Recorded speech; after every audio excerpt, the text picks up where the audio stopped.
Bonsoir mesdames et messieurs, bienvenue à TLB. Nous allons essayer de vous faire passer une heure agréable en notre compagnie. Savez-vous planter les choux à la mode de Bissheim? Si ce n'est pas Nicolas le jardinier qui vous l'apprendra, ce seront peut-être vos enfants qui auront le privilège d'apprendre l'art de cultiver. En effet, dernièrement, le maire a inauguré le terrain destiné à cet effet. Nous enchaînerons nos informations locales par l'Assemblée générale de la CMDP qui s'est déroulée vendredi 27 avril. Nous découvrirons aussi que l'efficacité des sapeurs-pompiers est chose acquise. Un aperçu de leurs exercices d'entraînement vous le confirmera. Avant de tourner la page sur les informations régionales, quelques images de l'inauguration du monument aux morts vous seront présentées. Nous poursuivrons donc en ayant une bonne pensée vers les personnes âgées pour lesquelles la ville de Neuf-Brisach a posé la première pierre de la nouvelle maison de retraite qui vise à améliorer leur confort et leur bien-être en communauté. Un temps magnifique a couronné de succès notre fête du muguet à Neuf-Brisach, qui a fait la joie des enfants avec les manèges et le défilé des chars décorés avec beaucoup de goût. Pour les passionnés de pétanque et de karting, nous avons sélectionné quelques images divertissantes. Ce soir, dans notre magazine, nous accueillerons M. Wendling, bâtonnier de l'Ordre des avocats de Colmar, et M. et Mme Schwertzinger, qui sont venus vous faire admirer leur création destinée à la kermesse paroissiale de Neuf-Brisach. À présent, place à Jolenghi. Bonsoir à tous, merci Odile, bonsoir à nos invités Agnès et Clément Schertzinger, Charles Wendling. Et tout de suite, les informations locales particulièrement denses ce soir. La vie ne s'apprend pas seulement en théorie mais aussi par la pratique. Jeudi, dans la soirée, a été inauguré un jardin-école à Bissheim pour permettre aux enfants d'apprendre à être plus proches de la nature, à semer, biner, sarcler et d'une manière générale s'occuper d'un jardin plus tard.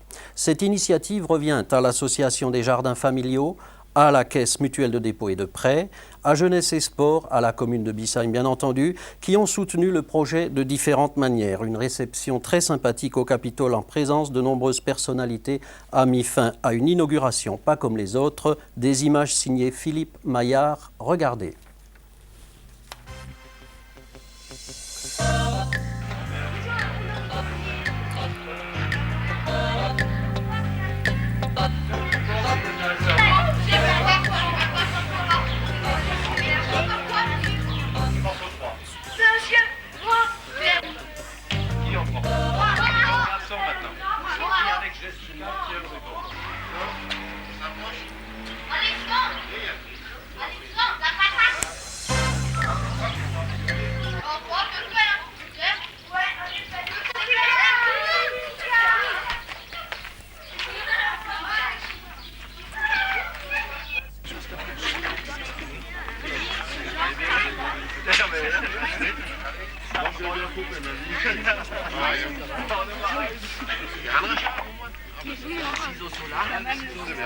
Alors on y va? Oui. Alors, président. Voilà, comme il se doit, à Bissheim, le ruban tricolore ne manque pas. Et c'est l'instant solennel où ce jardin est ouvert à sa destination en présence du président des jardins familiaux, du maire, bien entendu. Heureusement qu'il y a qu'un maire ce soir. Et tout le monde a droit à son petit bout de ruban. Alors c'est donc un jardin-école dont la parcelle a été mise à disposition par la Caisse mutuelle de dépôt et de prêt, qui d'ailleurs finance également la construction d'un petit abri pour les outils.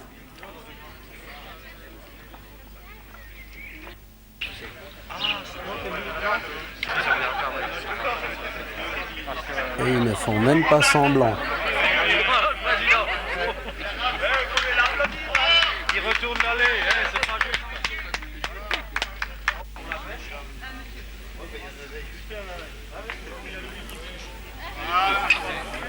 obéir, mon petit là. Justement, je suis...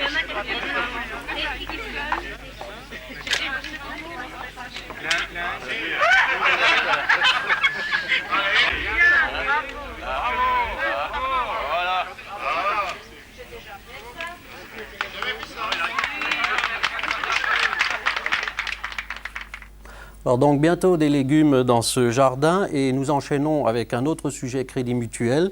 Les membres de la Caisse mutuelle de dépôt et de prêt de Biesheim étaient réunis en assemblée générale vendredi dernier. Comme prévu, la fusion entre les caisses de Biesheim et de Wiedensolen a été entérinée devant une nombreuse assistance qui s'est retrouvée ensuite à la boîte à sel pour une soirée mémorable. Mais dans la salle des fêtes de Biesheim, l'assemblée statutaire a été suivie par Philippe Maillard et sa caméra. Regardez.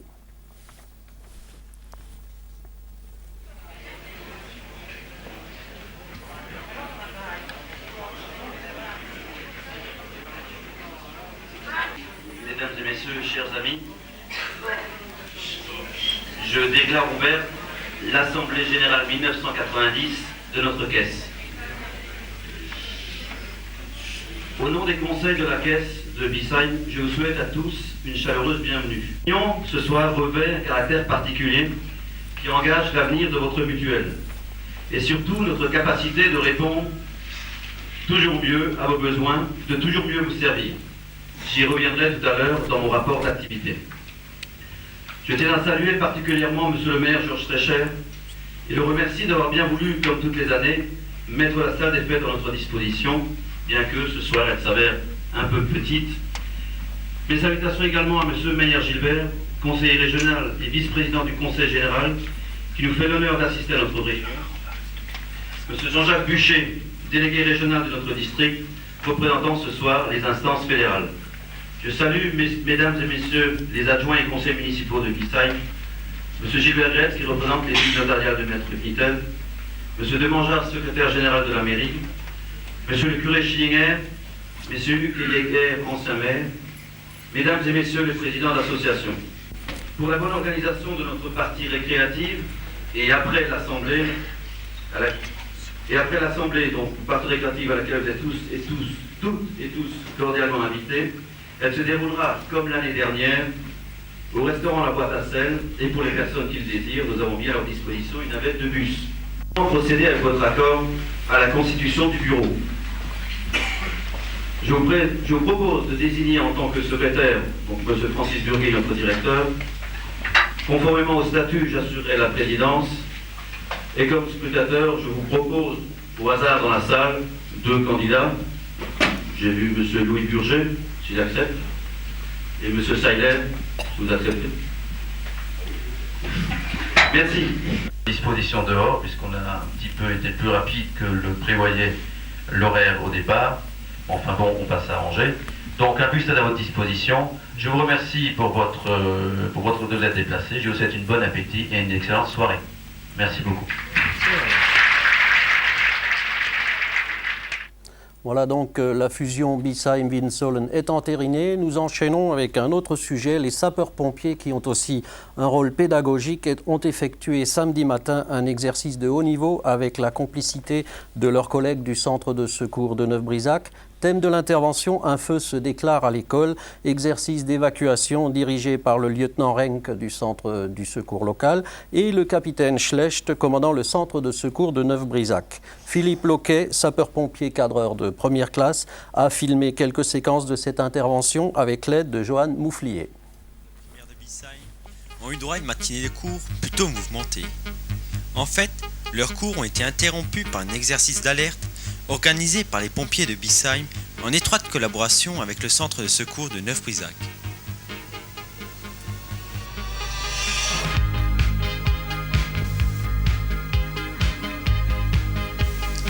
Après que nos chères têtes blondes se soient rassemblées dans la cour de l'école, elles ont pu suivre le déroulement des opérations et même pour certaines y participer en tant que cobayes pour l'exercice de secourisme, ce qui n'était pas pour leur déplaire.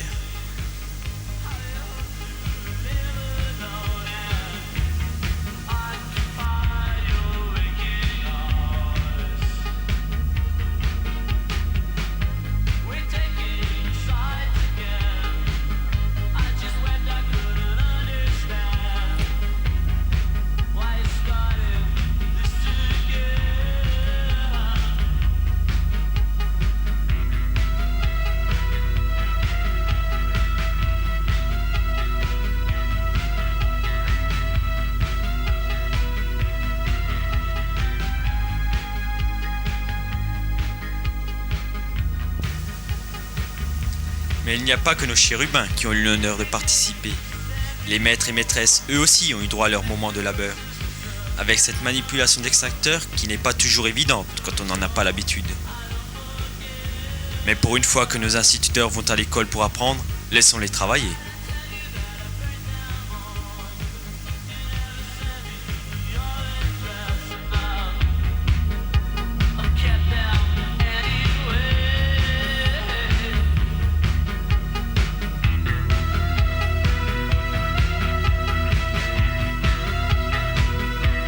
Très facile d'éteindre un incendie quand on sait comment faire. Il faut faire vite.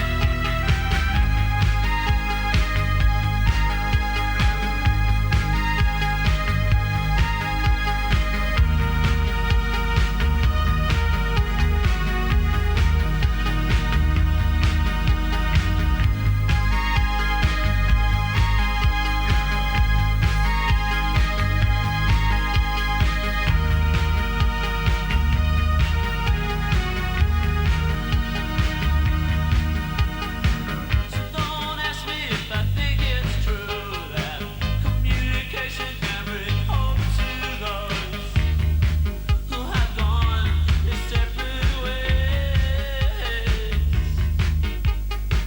It hardly touched me when it should have been. Memories are uncertain. Les commentaires étaient signés Pierre Auter, je n'avais pas pensé à le signaler tout à l'heure. La journée des déportés a été commémorée dignement à Bissheim comme il se doit, dimanche dernier après la grand-messe paroissiale devant le monument aux morts où se sont rassemblés les autorités, les anciens combattants et un certain nombre d'habitants. Le maire Georges Trécher et François Hugues ont déposé une gerbe à la mémoire de tous les déportés, des images signées Johan Mouflier. C'était une cérémonie très courte, en présence des sapeurs-pompiers, des anciens combattants bien entendu.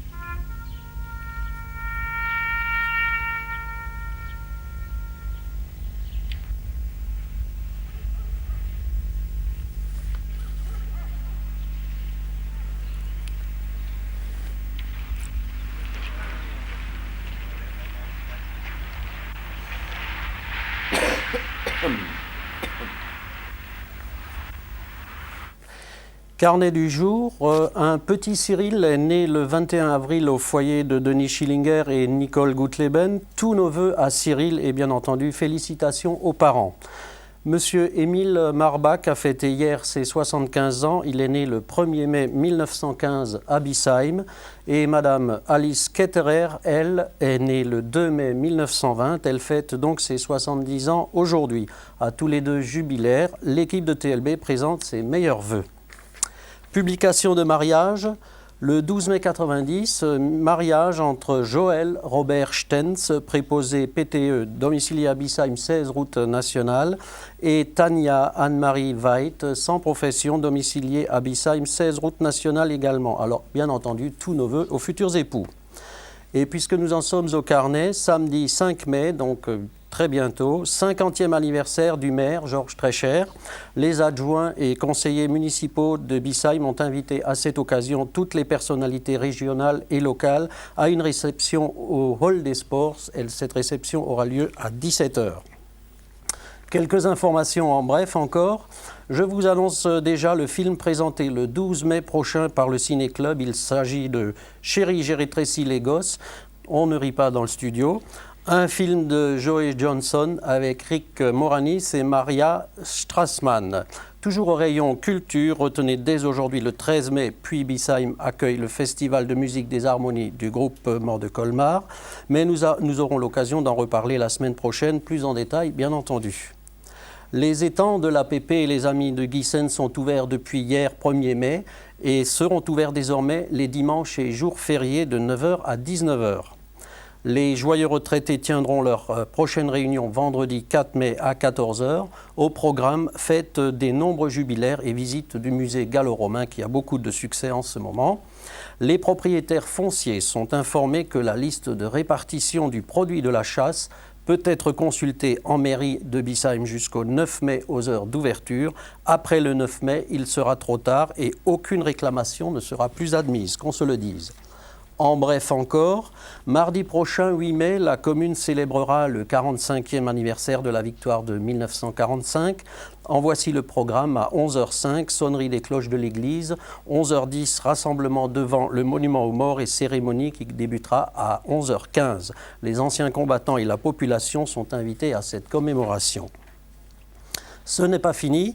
Le groupe Scout de France de Biesheim vous invite cordialement à sa fête annuelle le dimanche 6 mai, donc dimanche prochain, à la cour de l'école primaire de Biesheim. Cette fête sera animée par Bambi et les scouts au programme apéritif à partir de 11h30, vente de pâtisseries, grand couscous, etc. Vous pouvez encore vous y inscrire. La Société d'histoire de la Art et du Ried, le Förderverein du musée de Breisach, le Cercle numismatique de Colmar et le Münzensammlerverein de Freiburg vous invitent samedi 12 mai, donc samedi en 8 à Breisach, à la Spitalkirche, à une présentation de Hans Seemann, président du Münzensammlerverein de Freiburg, 1000 ans d'histoire numismatique en Brisgau, à 19 h. Toujours dans la Spitalkirche, Gerhard Dangel-Rees de l'Augustiner Museum de Freiburg, la ville de Breisach dans le Rappenmünzbund, Serge Ham du Cercle numismatique de Colmar, le monnayage des villes de Colmar et de Thann au sein du Rappenmünzbund.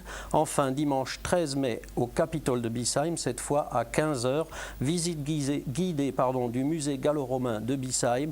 À 17 h, dans la salle Georges Bourgeois du Capitole encore, Hubert Herzmann de Weimar, les médailles du duc Bernhard de Saxe-Weimar. Et enfin, Serge Ham du Cercle numismatique de Colmar, la numismatique alsacienne sous Louis XIV.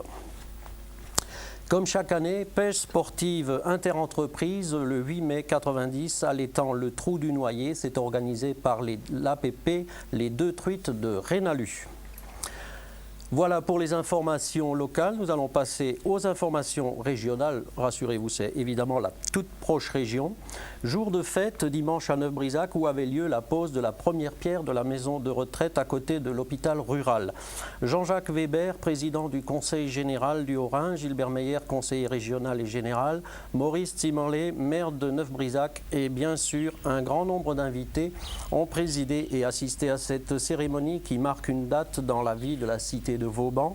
Rappelons que cette maison de retraite de 45 lits a pu être mise en chantier grâce à la coopération intercommunale des 16 communes du canton, plus Andolsheim et Rustenart. Et si le même chantier avance selon les prévisions, le projet a connu des retards essentiellement dus au problème de la conservation ou non d'une ancienne caserne. Coût des travaux, 12 millions de francs et fin espérée de ces mêmes travaux, juillet 91. Philippe Maillard nous a rapporté quelques images de cette cérémonie.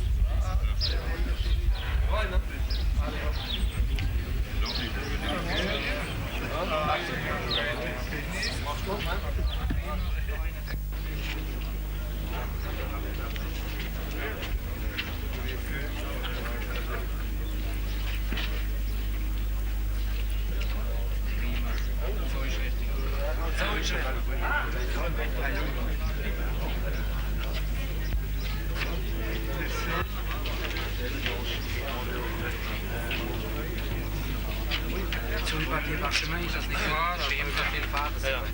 Pute, mettre dans le ballon. Oui, j'entends très vite. Voilà, les documents viennent d'être signés par les personnalités, sont roulés et placés dans un tube en plastique et vont être introduits dans la pierre.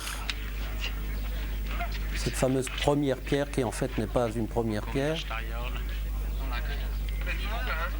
Et le jour où on démolira d'ici quelques millions d'années cet hospice, on trouvera peut-être la trace des signatures de Jean-Jacques Weber, Maurice Timollet, maire de Neuf-Brisach, et Gilbert Meyer, conseiller général et régional.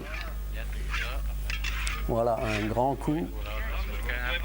Et on voit qu'il a l'habitude, hein, le président du conseil général.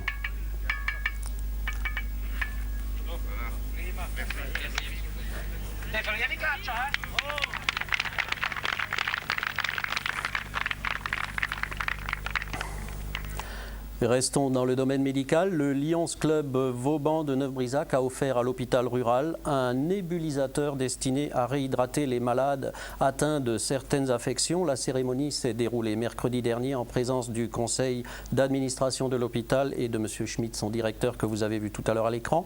Le président Belly du Lions Club Vauban a souligné combien les Lions étaient heureux de pouvoir apporter leur aide, puisque leur devise est depuis toujours « Nous servons ». Autre sujet, beau temps, muguet et foule. Il n'en fallait pas plus pour que la fête du muguet de Neuf-Brisach soit une réussite totale. Le thème se voulait européen, il l'a été, avec le concours du syndicat d'initiative, de la ville de Neuf-Brisach bien sûr, et d'une armée de bénévoles, une petite armée d'ailleurs. Des milliers de visiteurs avaient envahi la cité de Vauban hier après-midi, parmi eux Jean Laporte, Jean-Luc Wasmer et Bernard Reusch, qui vous font revivre quelques moments du cortège et de l'ambiance générale. Mais puisque nous avons des néo-brisaciens sur le plateau, je vais quand même leur demander, est-ce que vous avez vu la fête du muguet hier? Monsieur Scherzinger, Madame Scherzinger? Bien naturellement. Bien sûr. Et vous étiez sur le fameux balcon, non? Je suis allé faire un petit tour pour saluer les personnalités. C'est ça. Et quelle était l'ambiance générale de C'était très bon. C'était un bon cru. C'était un bon cru, oui, oui. Avec le soleil, c'était un bon cru. Les chars étaient de meilleure qualité que les autres années. C'était une année honnête. Très bien. Alors, malgré la petite armée. Oui. Alors nous allons lancer les images, si c'est possible. Voilà. Ça ne va pas tarder. Alors ça c'est toujours la réception. Ah, le conseiller régional avec son nounou.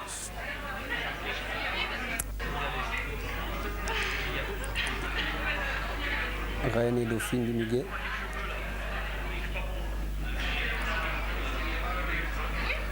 Et puis j'aperçois mon collègue Pierre Florence du Dernières Nouvelles d'Alsace.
Est-ce que monsieur et madame Scherzinger veulent peut-être faire un commentaire sur ces images, puisqu'ils ont vécu les scènes?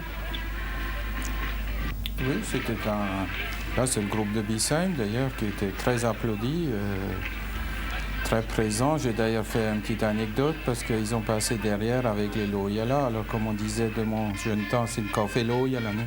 Ah ouais. Alors, d'habitude, c'est du vin, mais là, c'était... Je ne sais pas ce qu'il y avait dedans, ils ne me l'ont pas fait goûter. Ça, c'est les chars qui se suivent, c'est le char de la Grèce. C'est effectivement, ils se sont donné du mal. Hein. Ah oui, ah oui.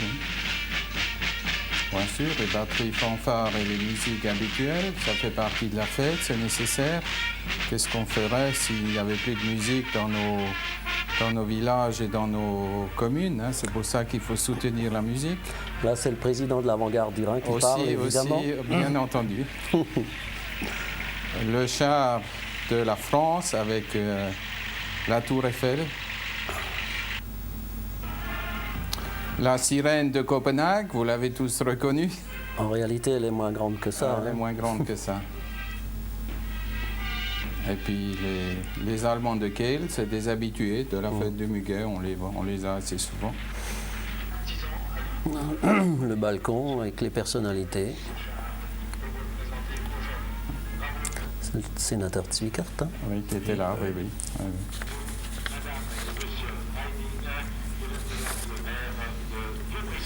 Ça, c'est le char des 12 Europes. 12 femmes représentant chacune un des pays du marché commun.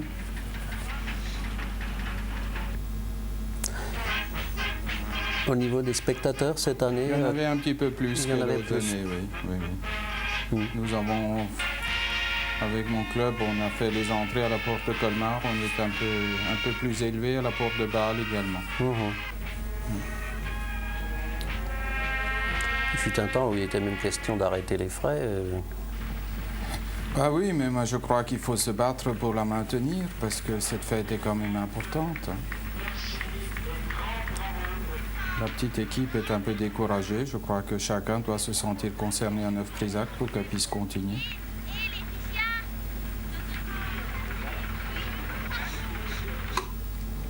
Puis évidemment, c'est une fête qui a bénéficié du grand beau temps, ce qui n'a sûrement pas gâché la chose, n'est-ce pas, Monsieur le Président? Non, le spectacle était haut en couleur, effectivement, mais je pense que parfois le beau temps est l'ennemi du bien. Dans un spectacle comme ça, les gens avaient plutôt envie de rester peut-être dans la campagne. Oui, c'est ça. Et pas de s'enfermer dans la chaleur de la ville. Mais enfin, il faisait très bon. Parfait, donc après ces images très colorées, très jolies, passons à la page sportive, bien fournie également.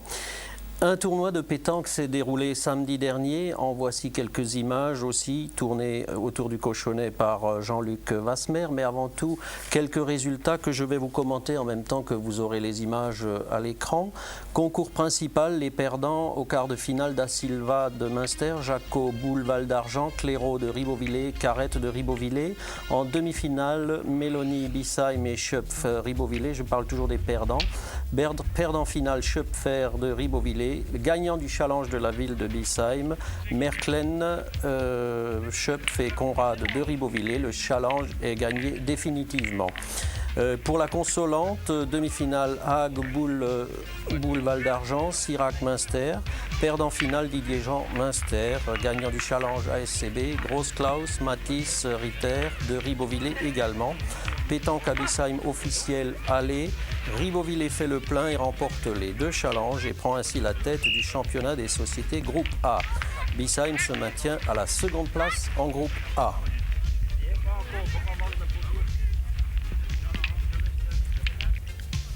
Voilà quelques parties.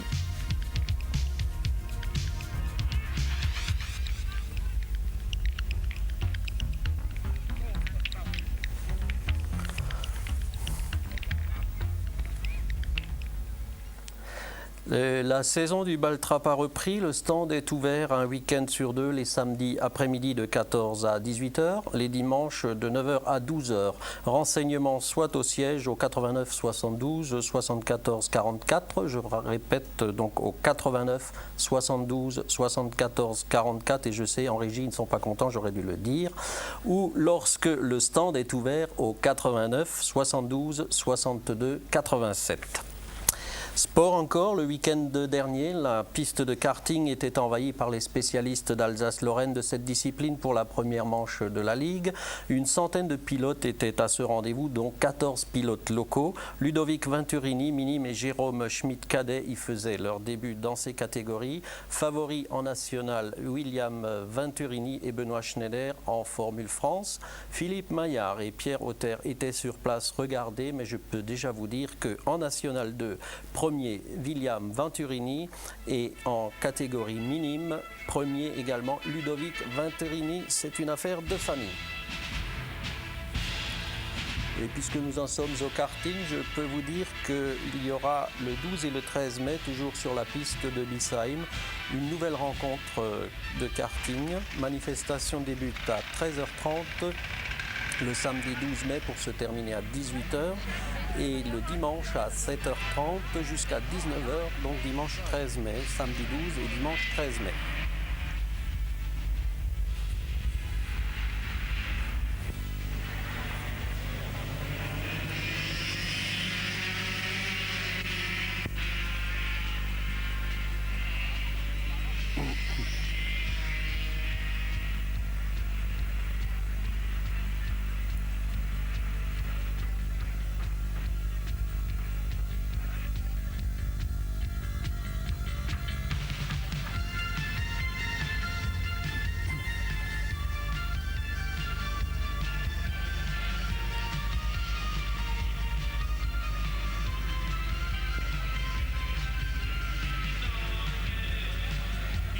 Même un affichage électronique sur le terrain maintenant.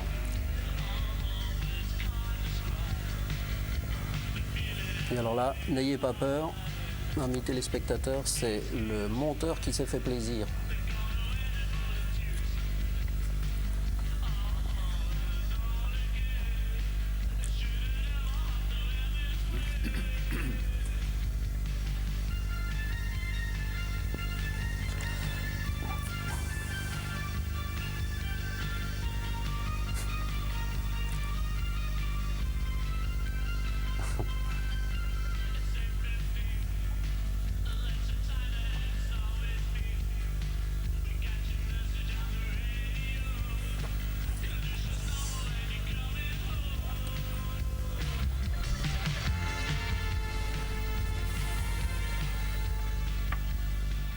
Heureusement que ça ne se passe pas comme ça en réalité parce que les pompiers auraient fort à faire.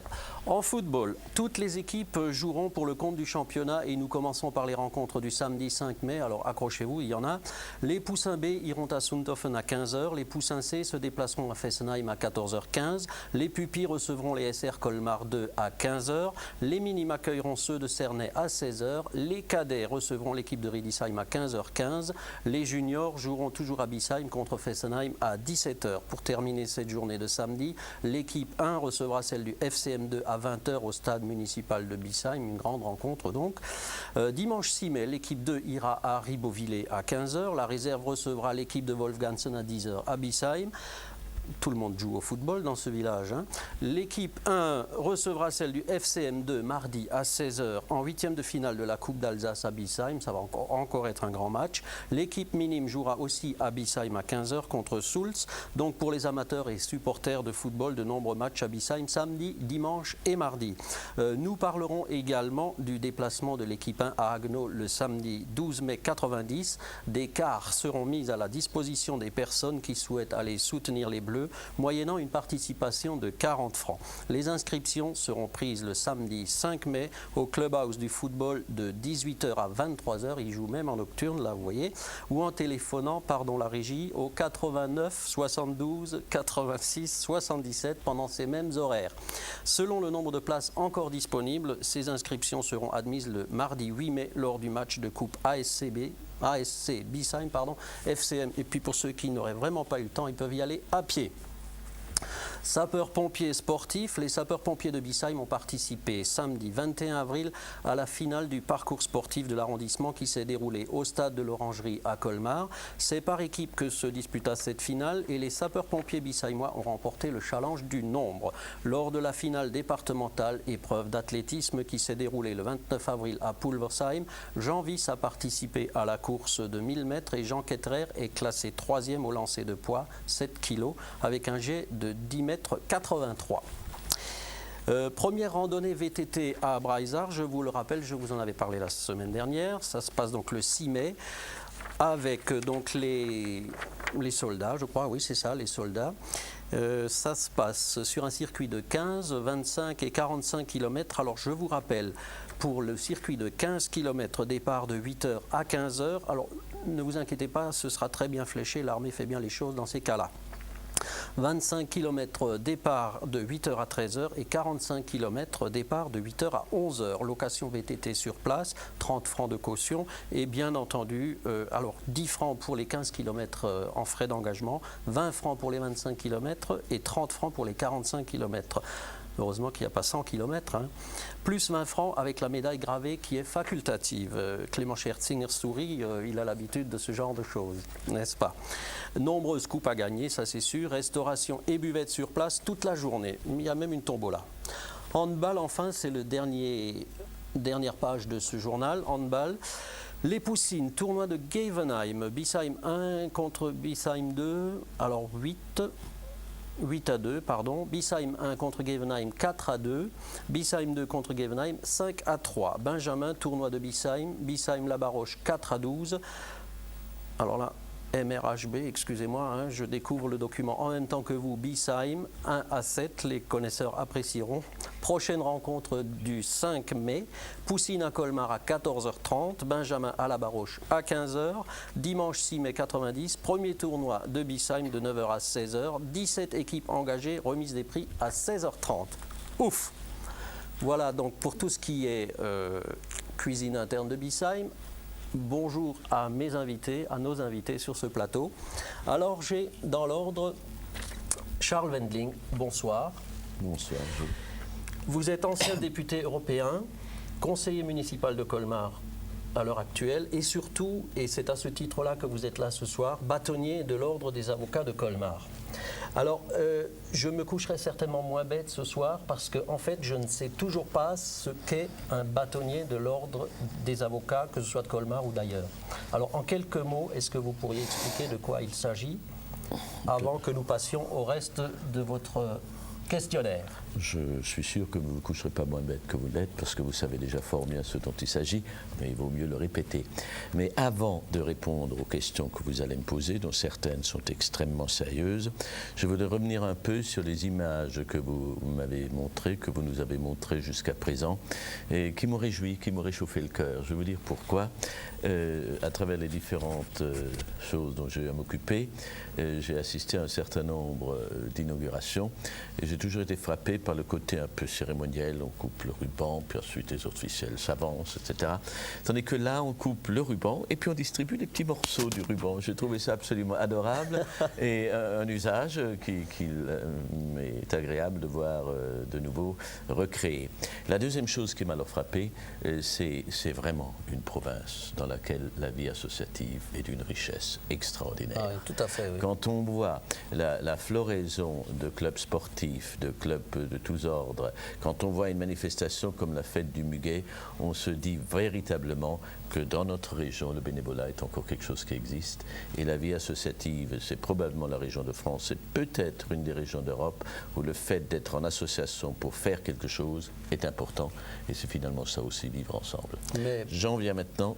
Je voulais simplement ajouter, maître, que, oui, non, pas de question, mais simplement pour dire que le bénévolat, certes, il existe, mais il est très fragile. Et ce n'est pas Clément Schertzinger qui me contredira. Ça, nous le savons, mais ça fait quand même plaisir de voir qu'il y a des centaines, et des dizaines et des centaines de gens qui passent des heures et des heures à mettre au point une fête comme la fête du Muguet ou à organiser des matchs sportifs, etc. J'en viens maintenant à votre question, oui. Et alors là, je dois vous dire qu'est-ce que c'est qu'un bâtonnier de l'ordre des avocats. En quelques mots. En 3 mots, parce qu'une demi-douzaine d'émissions de ce genre-là ne suffirait pas à vous résumer ce qu'est l'ordre des avocats. En 3 phrases, en 4 phrases, l'ordre des avocats est une des plus vieilles institutions de notre civilisation. De tout temps, les avocats se sont réunis en raison de leurs fonctions en groupe, en corporation et depuis des siècles en ordre. Auprès de chaque juridiction, cour d'appel, tribunaux, dans certaines régions, près de chaque département, existe un ordre des avocats. Pour être avocat, pour avoir le droit d'exercer la profession, il faut avoir été admis à cet ordre. C'est toute une procédure, diplôme universitaire, enquête, etc.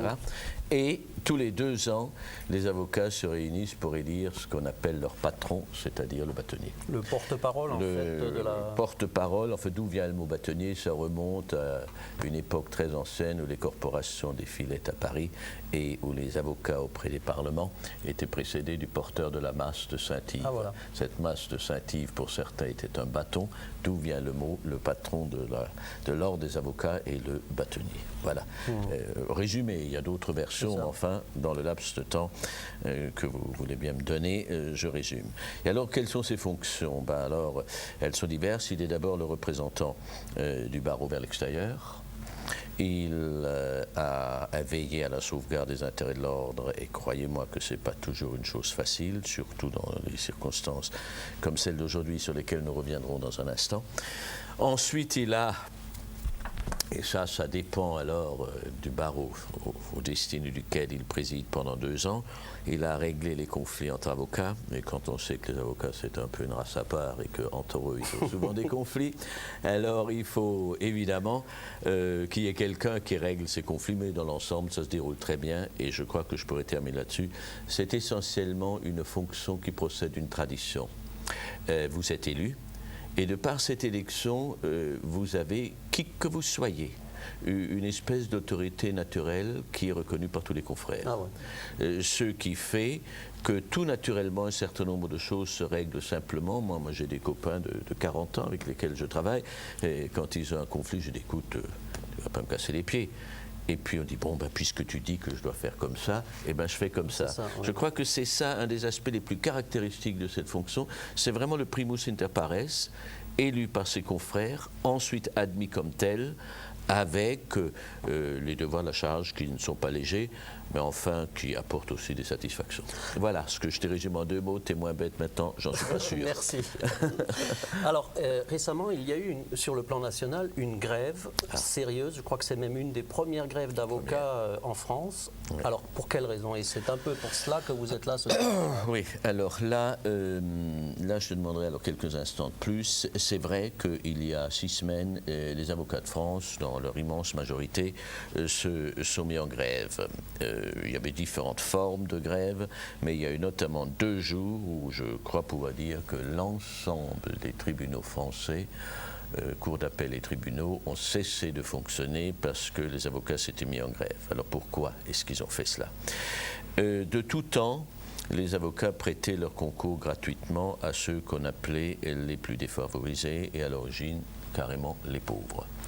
Et l'évolution sociale des décennies passées a fait que l'accès à la justice n'était plus simplement une faveur réservée à ceux qui pouvaient payer, n'était plus simplement une charité qu'on faisait à ceux qui n'avaient pas les moyens de payer, mais était un droit. Et c'est en partant de cette notion de droit qu'il y a environ 25 ans a été instaurée une indemnisation de l'avocat qui prête son concours en matière civile et en matière pénale. Voilà, ça s'appelle l'aide judiciaire au départ, oui. Et c'est devenu l'aide légale. Voilà, en gros. Alors, que s'est-il passé? Et pourquoi cette grève? C'est qu'au fil des années, mais je crois que j'ai déjà eu le plaisir de vous l'expliquer à Radio 100 quand tu m'as fait le plaisir de m'inviter à Radio 100. Il y a longtemps. Et il y a 6 semaines, 2 mois, oui. Collègue, ouais. Non, c'était avec vous, je crois. Enfin, peu importe. Et ce qui s'est passé, et là je vais citer des chiffres, c'est que les rétributions ne collaient plus du tout avec la réalité, c'est-à-dire avec le coût de gestion d'un cabinet d'avocats, et ne collait surtout plus du tout avec le nombre d'affaires. Il faut bien faire un constat. Juste une question, sur le barreau de Colmar, ça représentait combien d'affaires que les avocats devaient traiter donc, alors, de cette façon? Sur le barreau de Colmar, il faut apporter une précision, ça représente plus de 25% de la masse totale des affaires. Avec observation étant faite, et là ça touche particulièrement nos jeunes confrères, l'observation étant faite que certains cabinets en avaient 50%. Avec 50%. Un dossier sur 2 était en aide légale. Alors quand on sait que le dossier d'une affaire pénale ordinaire au tribunal correctionnel, un monsieur qui a fait un cambriolage, qui a le droit d'être défendu, ça suppose de le voir en prison s'il est en détention préventive, et là nous y reviendrons tout à l'heure,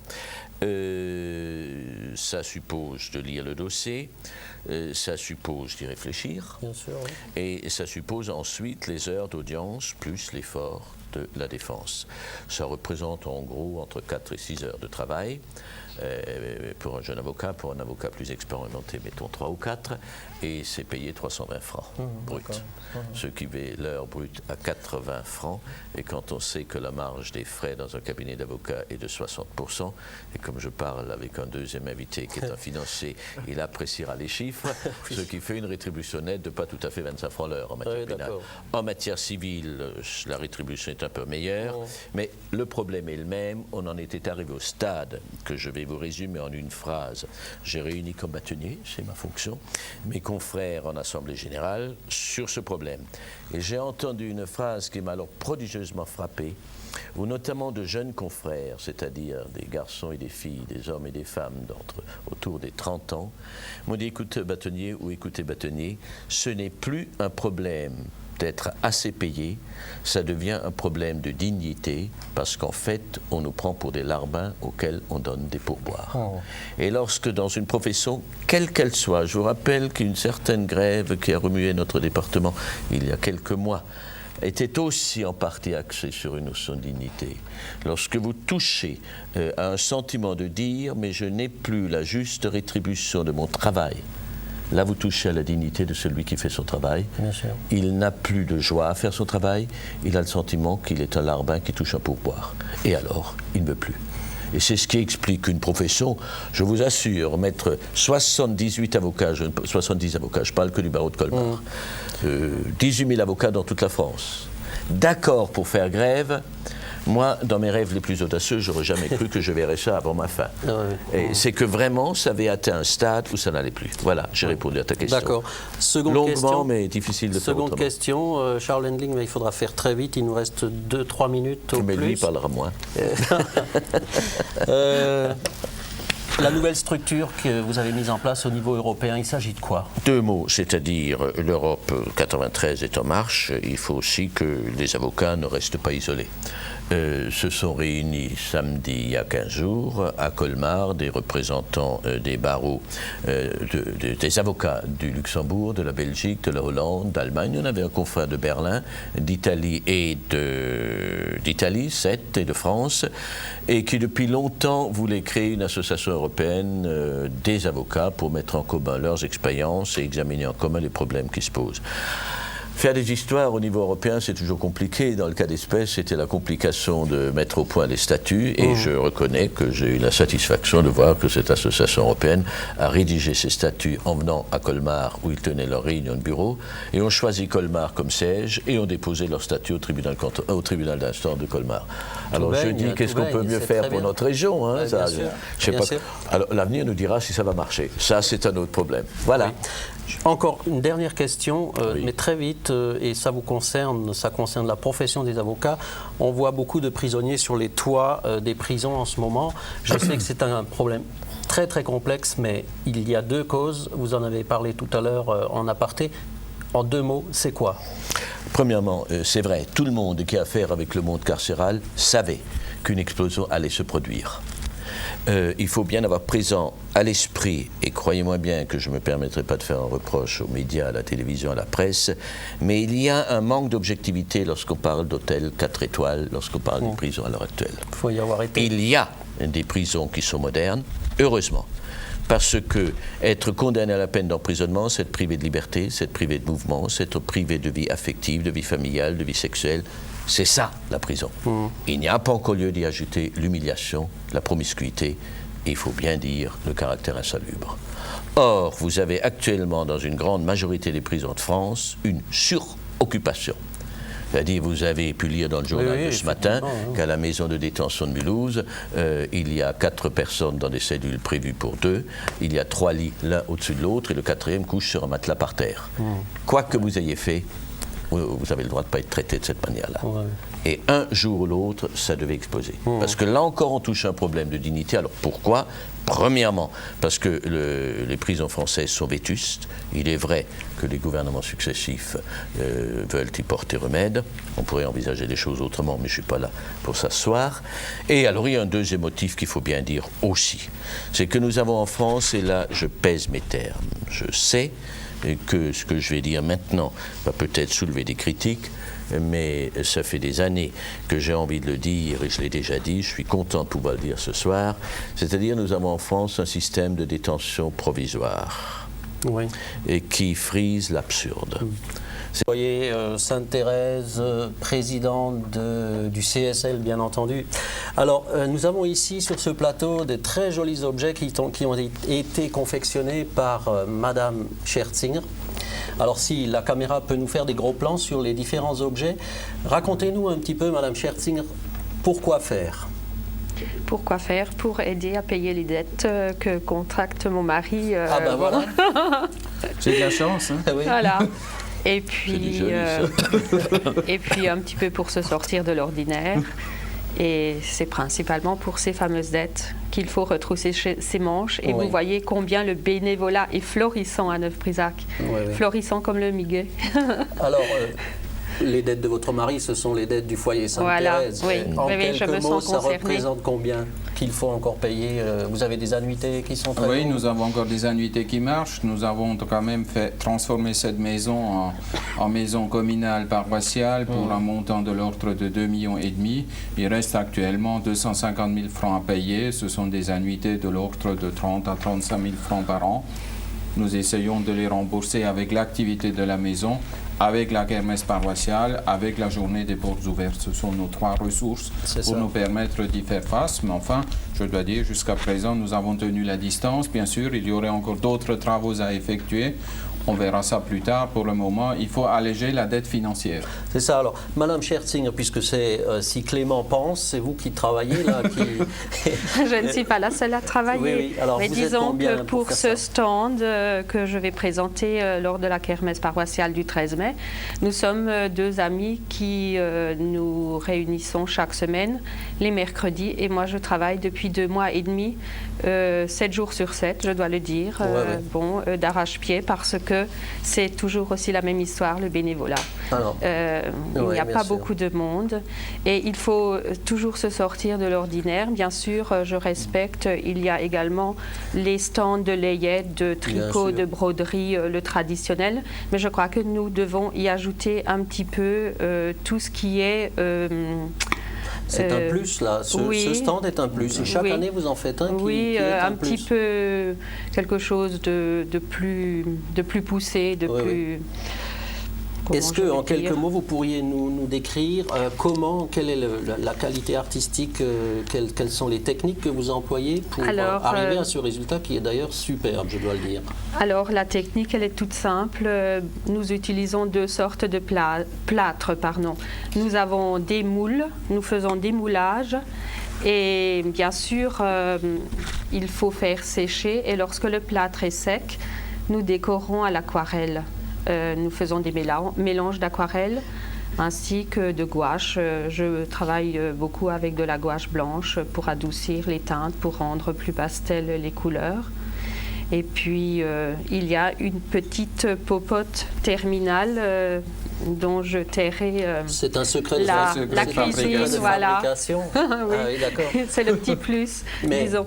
Les motifs que vous avez là sur la table, est-ce que on les trouve facilement en moulage, je veux dire? Les moulages, oui, je les trouve très facilement. Je dirais très honnêtement que je suis très proche de la frontière et que je vais à Vieux-Brisach m'approvisionner dans un petit magasin de bricolage. Oui, si nous pouvions avoir de nouveau le gros plan sur la Vierge, là, qui est superbe, on dirait que ça provient d'une église baroque. Bien sûr, j'ai fait d'autres vierges. C'est chaque fois une pièce unique. C'est ça, oui. Comme dans les petites armoires, les petites maisons, les petits pierrots, les petits clowns, les carlines, les marrons. J'ai réalisé à peu près avec cet ami quelques 200 modèles. Quelques 200 modèles différents. Qui sont déjà en stock ou que vous avez déjà vendus? Disons, certains sont encore en stock, d'autres ont été vendus parce que j'ai des amis qui viennent régulièrement à la maison et qui se tiennent au courant de ce que l'on fait. Et quand c'est original, ça plaît toujours.